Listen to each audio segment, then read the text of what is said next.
México está sufriendo pues unos cambios muy importantes tanto en materia política como en materia judicial, donde tenemos una reforma muy controvertida en el Poder Judicial. Pero es un momento también para ver hacia el frente, ver qué hemos hecho mal, qué podríamos hacer para mejorar la situación de nuestro país. Yo quiero agradecer la presencia en este programa de Ciro Murayama. Él acaba de publicar un libro que se llama El futuro que se escapa, neoliberalismo y populismo en el México del siglo XXI. Ciro Murayama es doctor en ciencias económicas, académico en la UNAM, fue consejero del Instituto Nacional Electoral del 2014 al 2023. Actualmente es director del Centro de Estudios Mexicanos de la UNAM en España. Nos estamos enlazando. Él se encuentra en estos momentos en Valencia y bueno, pues vamos a hacer esta conversación. En primer lugar, Ciro, gracias por conversar con nosotros allá desde Valencia. Y en tu libro hablas acerca del neoliberalismo y del populismo y cómo se han convertido en dos piedras, en dos lastres en el camino de México. Explícanos por qué el neoliberalismo y el populismo. Muchísimas gracias, Sergio. Es un gusto para mí estar en tu espacio, como siempre.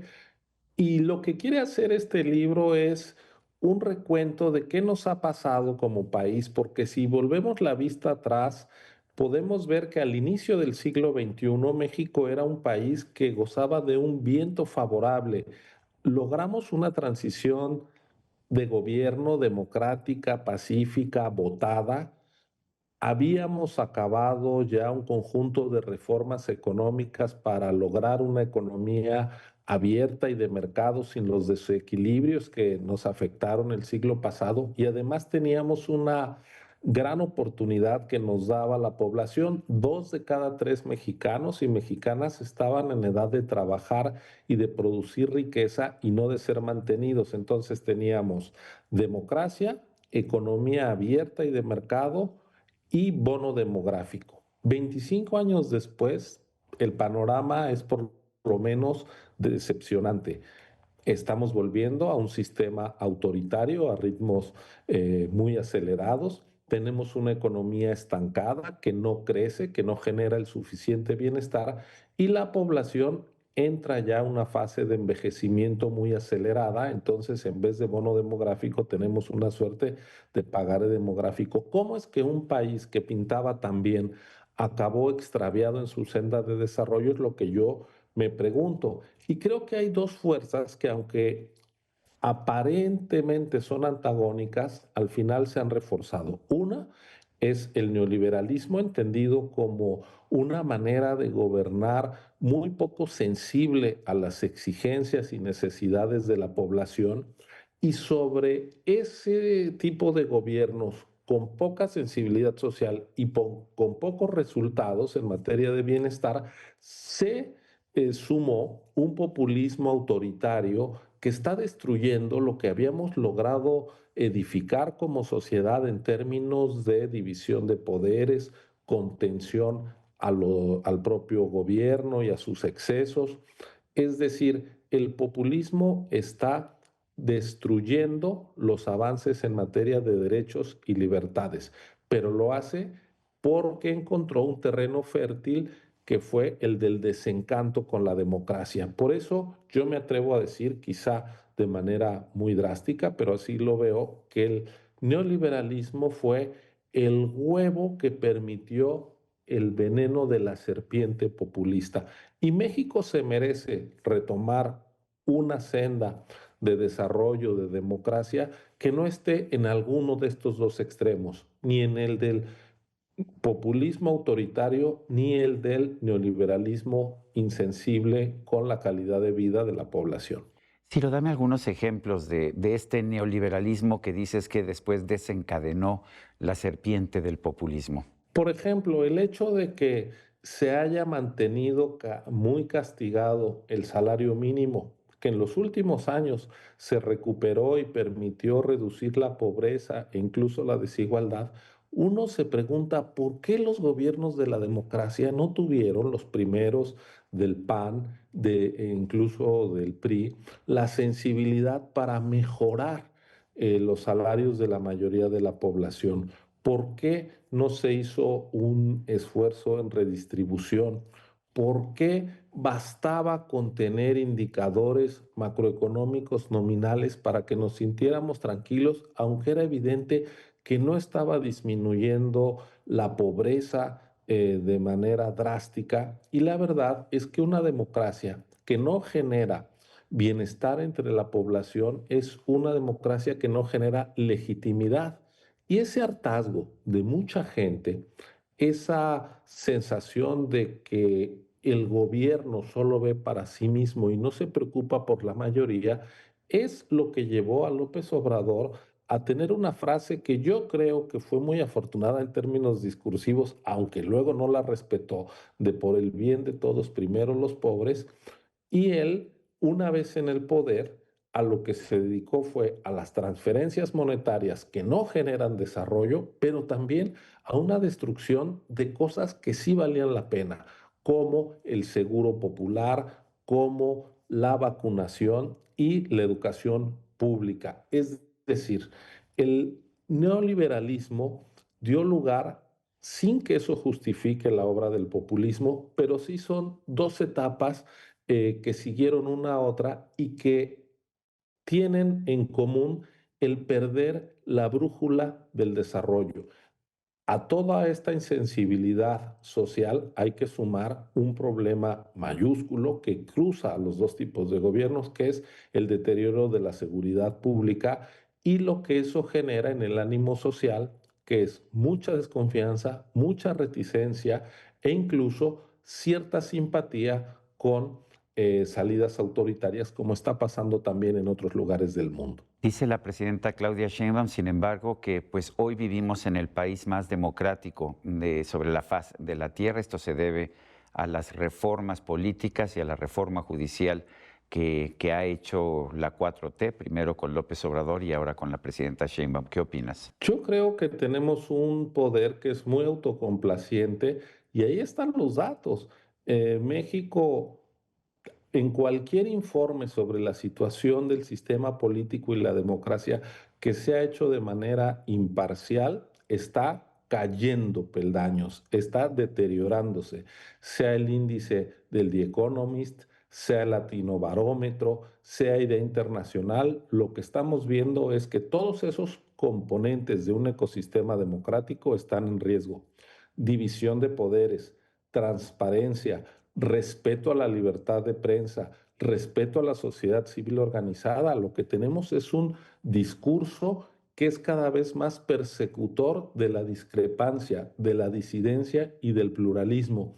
No puede haber una democracia fuerte donde el pluralismo es perseguido. Estamos llegando a una autocomplacencia que es propia de los regímenes autocráticos. Por supuesto que en China el gobierno dice la gente es feliz. Por supuesto que en Cuba el gobierno dice nosotros representamos al pueblo y el pueblo está encantado con nosotros. A mí me preocupa mucho que cada vez tengamos un discurso tan autocomplaciente desde el poder y al mismo tiempo tan intolerante y tan persecutor de la disidencia y de la discrepancia. Yo lo que quiero hacer en este libro es recuperar justamente lo que México sí logró construir, que fue un sistema plural de partidos que había logrado acotar al presidencialismo y que hoy está siendo desmontado a pasos muy rápidos. Ciro, el Tribunal de Justicia Administrativa ha empezado un procedimiento en contra tuya y de otros exconsejeros o consejeros del Instituto Nacional Electoral, eh, y es un procedimiento que busca su inhabilitación por un número determinado de años por haber votado en contra de llevar a cabo la revocación de mandato del presidente, del entonces presidente Andrés Manuel López Obrador en el 2022, si no mal recuerdo. ¿Qué piensas de ese procedimiento? Bueno, en realidad nosotros lo que votamos fue por pausar los trabajos de revocación de mandato hasta que no se le diera al INE el presupuesto requerido para hacer ese ejercicio en los términos que marcan la Constitución y la ley, es decir, poder instalar todas las casillas necesarias. Y con esa decisión lo que dimos pie es que el Tribunal Electoral se pronunciara y dijera si en esas condiciones se podía hacer ese ejercicio. El tribunal lo que dijo es sigan adelante, aunque pues como no hay dinero, no se los dio la Cámara de Diputados, no instalen todas las casillas. Así avanzamos, así se hizo la revocación de mandato y hoy, 3 años después de aquello, nos enteramos que nos quieren inhabilitar y estamos ya emplazados. Hemos estado compareciendo ante el Tribunal de Justicia Administrativa, fíjate, por una decisión de un colegiado en materia electoral. No nos están emplazando porque se hubiera hecho una contratación incorrecta, porque además el Consejo General ni siquiera hace contratos, toma decisiones de organización electoral y las decisiones de organización electoral, quien las puede corregir es el Tribunal Electoral, que ya se había pronunciado diciendo sigan adelante y que concluyó que el ejercicio de revocación de mandato fue correctamente elaborado. Entonces, en la materia electoral ya está cerrada y se inventan un procedimiento administrativo que, más allá de lo que a nosotros en términos personales nos afecta y es preocupante, lanza una señal terrible para cualquier autoridad electoral. Si algún día tú tomas una determinación en un órgano colegiado que le disguste al poder, te van a perseguir y van a ir por ti. Entonces, allá de ti si ejerces la autonomía.